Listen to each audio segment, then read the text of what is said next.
Hello my dear students, कैसे हैं आप लोग। आज का जो टॉपिक्स है वो बहुत ही ज्यादा इंपॉर्टेंट टॉपिक्स है जो कि क्लास 12 के लिए आने वाला जो एग्जाम होने वाला था ना नेक्स्ट मंथ में, उसके लिए सबसे ज्यादा इंपॉर्टेंट टॉपिक है।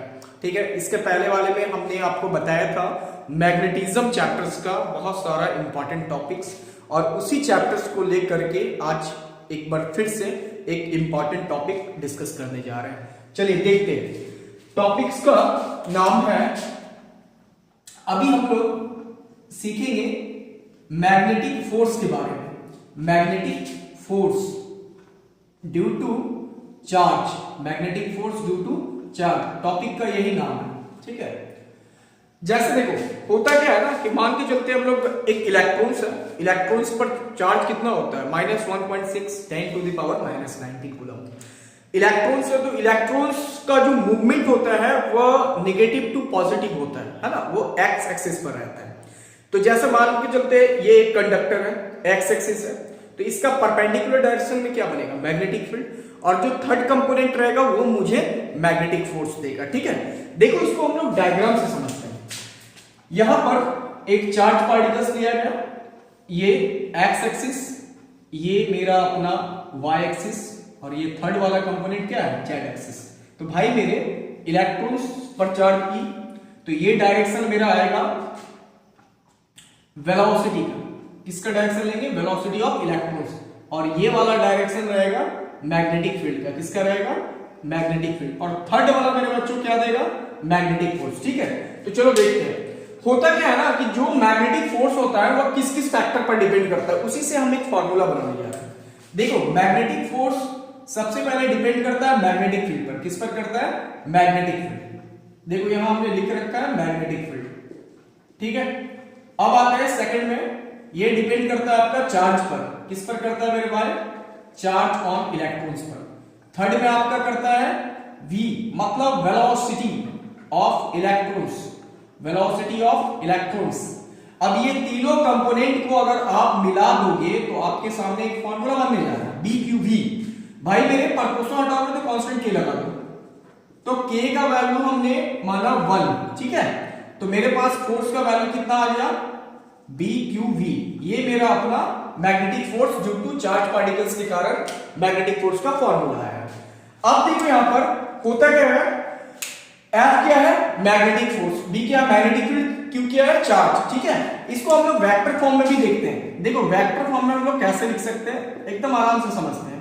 सबसे पहला पॉइंट ये देखो ना कि आपके सामने जो मैग्नेटिक फील्ड है वो एक वेक्टर क्वांटिटी होता है, चार्ज आपको पता है स्केलर होता है, वेलोसिटी वेक्टर होता है। तो भाई मेरे चार्ज को साइड करो, आपको दिखना है मैग्नेटिक फील्ड और वेलोसिटी के बीच में कितना डिग्री का एंगल बन रहा है।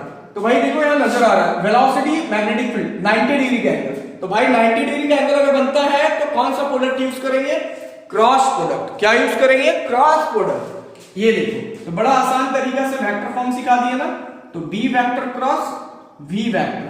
भाई भूल से भी Q पर वेक्टर मत लगाना, Q स्केलर क्वांटिटी है। ये जो आपका चार्ज है इसको हम लोग स्केलर बोलते हैं। ठीक है, ये आपका अपना वेक्टर फॉर्म हो गया। अब अगर क्रॉस प्रोडक्ट हटाओगे तो BQV sin थीटा लगाओगे। बड़ा ही इंपॉर्टेंट फॉर्मूला है, वेरी वेरी इंपॉर्टेंट फॉर्मूला है मेरे भाई। ठीक है, पहले आप लोग इसको नोट करो।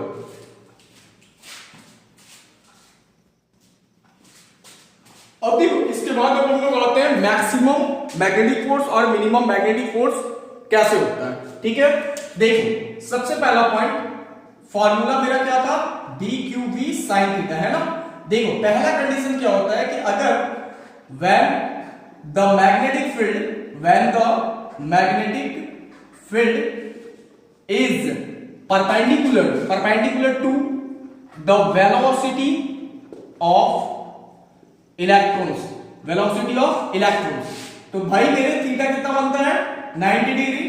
तो आप फोर्स का वैल्यू देखो BQV sin 90, ऑलमोस्ट sin 90 का वैल्यू 1 होता है, तो आपको बचा BQV, यानी फोर्स इक्वल टू क्या है मेरा, BQV। ये मेरा मैक्सिमम फोर्स है, क्या बोलेंगे इसको, मैक्सिमम फोर्स 90 डिग्री का एंगल पर। ठीक है, सेकंड कंडीशंस आपका एक मिनिमम होगा, तो मिनिमम आप कैसे लोगे, तो व्हेन, ये आता है लिखने के लिए, when the magnetic field is parallel to the velocity of electrons. तो भाई कितना डिग्री का एंगल बना, 0 डिग्री, यानी फोर्स आपका होगा BQV साइन 0। तो भाई मेरा साइन 0 का मान 0, तो इसका मतलब मेरा मैग्नेटिक फोर्स क्या बना, 0। ये आपका मिनिमम मैग्नेटिक फोर्स आ गया, ठीक है। ये आपका कंडीशंस हुआ। इसके पहले वाले क्लास में हमने बताया था मैग्नेटिक फील्ड का यूनिट एंड डायमेंशंस के बारे में, ठीक है। तो हमेशा याद रखना कि अगर आपको मैग्नेटिक फील्ड का यूनिट पूछा जाएगा कि ऐसा यूनिट ऑफ बी, तो आप बोल सकते हो मैग्नेटिक फील्ड का यूनिट होता है टेस्ला। क्या होता है, टेस्ला, मैग्नेटिक फील्ड का, ठीक है। अब इसका अगर आप डायमेंशन भी जानना चाहोगे तो डायमेंशन भी निकाल सकते हो आसान से। F equal to B Q B होता है ना, तो यहां से B बराबर F बटे क्यू बी ले लो। तो यहां देखो साइड में इसको, तो magnetic field equal to F मतलब फोर्स, फोर्स का डायमेंशन m(-2), चार्ज का एम्पियर गुना टाइम, वेलोसिटी का L(-1). भाई TT कैंसिल, LL कैंसिल, तो मैग्नेटिक फील्ड का डायमेंशन बड़ा ही इंपॉर्टेंट होता है, m एम्पियर इनवर्स 1 T-2। ये आपका आराम से समझो, मैग्नेटिक फील्ड का हमने डायमेंशन भी निकाल करके दिया, ठीक है। आपने पहले इसको नोट करो, इसके बाद हम लोग साइक्लोट्रॉन की ओर बढ़ते हैं।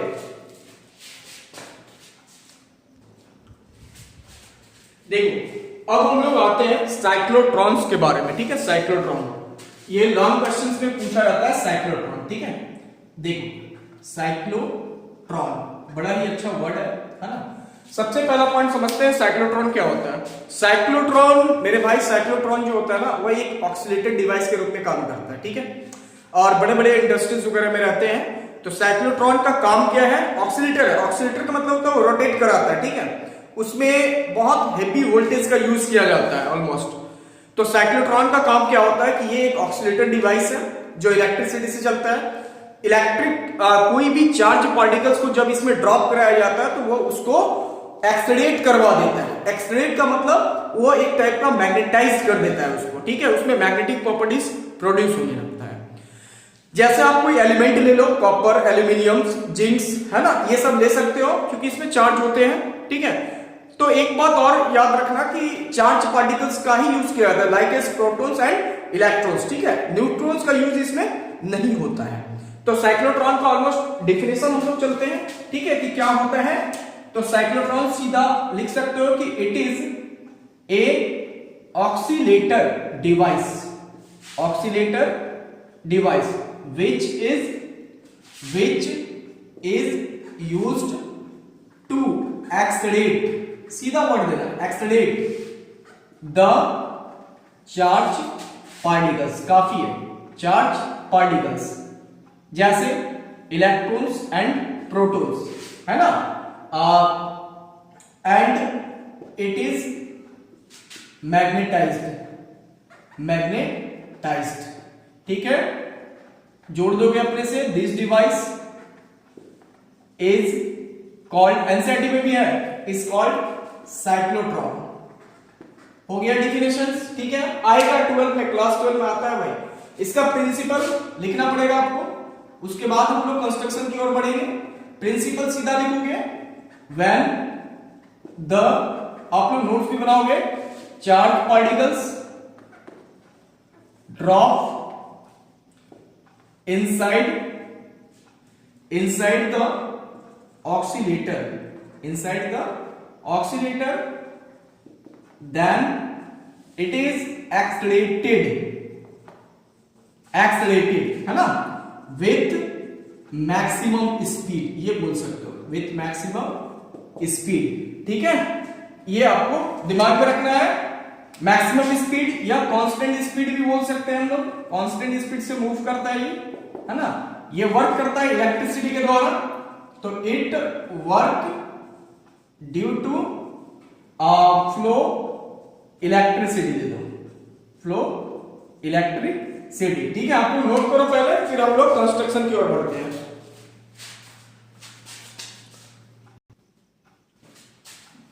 देखो साइक्लोट्रॉन का कंस्ट्रक्शन हमने बना करके रखा है। देखो होता क्या है, ये एक ऑक्सीलेटेड डिवाइस है, ऑक्सीलेटेड सर्किट यहां पर बना है, ठीक है।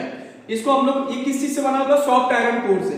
यहां पर लास्ट में हमने प्रोडक्शन चैम्बर दिख रखा है, यहां से प्रोडक्ट जो भी होगा बाहर निकलेगा चार्ज पार्टिकल्स को, और यहां से चार्ज पार्टिकल्स का एंट्री करवाना है, ठीक है। साइड में दो मैग्नेट है, एक नॉर्थ पोल और एक south pole, permanent magnet use करना है ना। और इसके पीछे में एक मोटर लगा होता है जो कि उसको सर्किट को घुमाता है, ये सर्कुलर पाथ को रिवॉल्व कराता है। तो भाई एक बात याद रखो, अगर कोई भी पार्टिकल्स अगर रिवॉल्व कर रहा है ना, कोई भी पार्टिकल्स अगर रिवॉल्व कर रहा है तो उस पार्टिकल्स का वेलोसिटी भी हम लोग डेरिवेट कर सकते हैं, निकाल सकते हैं कि कितने स्पीड से करता है, उसका फॉर्मूला डिराइव करेंगे।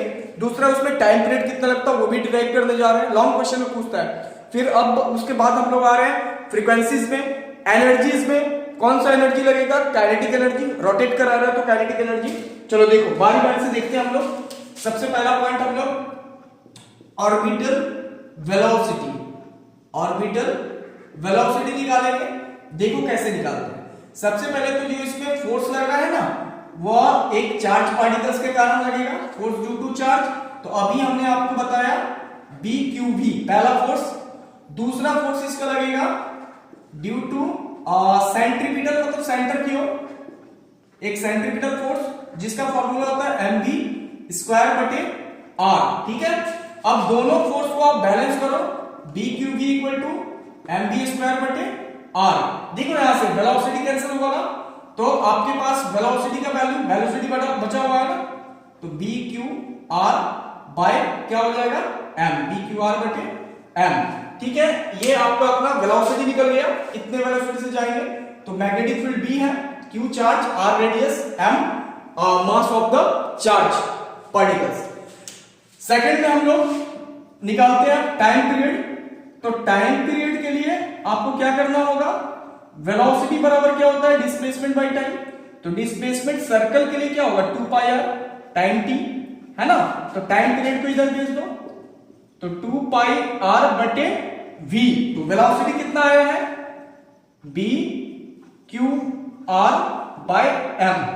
ये r कैंसिल हुआ तो m ऊपर जाएगा, तो 2 पाई m बटे bq। ये मेरा अपना टाइम पीरियड भी आ गया, है ना। इसको पहले आप लोग नोट करो।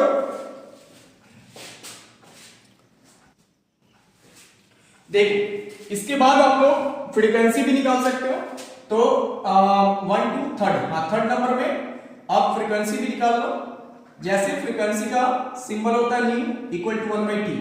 तो भाई जो टाइम पीरियड का वैल्यू आया था ना अभी, शायद 2 पाई r बटे bq, तो bq को ऊपर भेज देना है और बाय 2 पाई r नीचे हो गया। अब उसके बाद आप ले लो लास्ट में एनर्जीज। तो काइनेटिक एनर्जी आएगा ना इसमें, तो काइनेटिक एनर्जी इक्वल टू क्या होता है फॉर्मूला, सबको पता होना चाहिए, हाफ mv²। तो भाई कुछ करना नहीं है, आप वेलोसिटी का जो मान है ना वो इसमें पुट कर दो।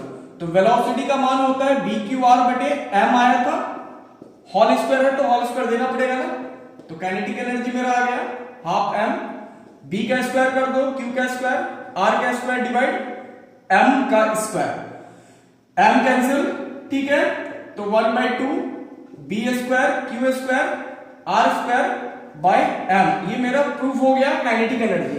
अब आप इसमें पोटेंशियल एनर्जी लोगे तो पोटेंशियल एनर्जी जो आपका आएगा ना वो तो 0 हो जाएगा। भाई आप ही लोग के लिए मेहनत करते हैं, आप लोग नोट्स भी बना सकते हो आराम से, जैकबोर्ड लेवल का नोट्स भी बन जाएगा आपका आसानी से। जो बच्चे ट्यूशन फी नहीं दे पाते वो मेरे चैनल्स में आकर के सब्सक्राइब करें और टॉपिक वाइज वीडियोस का लाभ ले सकते हैं, ठीक है। देखो तो पोटेंशियल एनर्जी का वैल्यू 0 होगा तो टोटल एनर्जी आपका, ठीक है, काइनेटिक प्लस पोटेंशियल, तो टोटल एनर्जी इक्वल टू आ गया मेरा 1/2 b square q square r square बटे m। ये मेरा प्रूफ हो गया, ठीक है। आप लोग इसको पहले नोट कर लो। देखो अब हम लोग एक लास्ट टॉपिक है Lorentz force. What is the Lorentz force? तो लॉरेंज फोर्स का क्या होता है? अभी आपको पढ़ा है force equal to BQV sin theta, that is the Lorentz force. इसी को लॉरेंज फोर्स बोलते हैं। इसको आप इस तरीके से डिफाइन भी कर सकते हो कि व्हेन द चार्ज पार्टिकल्स, ऐसे दे दो, when the charge particles bracket में Q है ना प्लेस्ड